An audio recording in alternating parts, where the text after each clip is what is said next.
Alam nyo ba na importanteng piliin nyo kung sino yung madalas nyong nakakasama, kung sino yung madalas nyong pinapanood, kung sino yung mga influencer na madalas nyong pinakikinggan?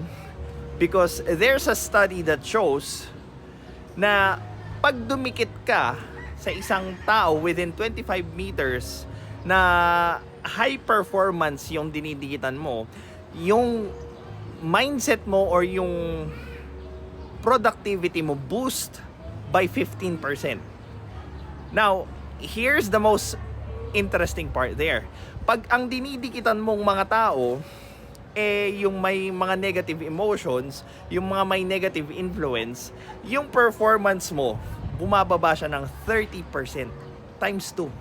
So this shows na very important talaga yung mga tao or mga ideas na madalas mong finifeed sa'yo because it really affects your performance, and in turn, naa-absorb mo yung mga ganong klaseng values from other people.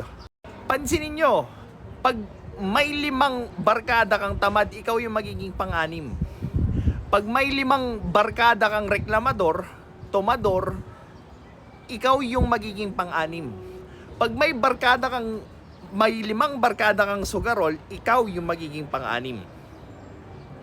Kung may 5 barkada ka namang masipag, may 5 barkada ka namang matyaga, may 5 barkada ka namang innovative, ikaw yung magiging pang-anim.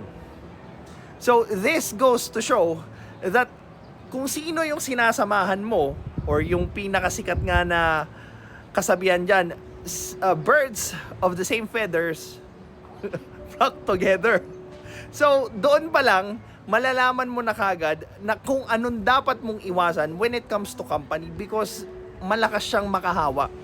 And in turn, yung future direction mo sa buhay mo would also serve kasama nung mga kasama mo. This is Pinoy Extreme. Have a good day. This is Pinoy Extreme.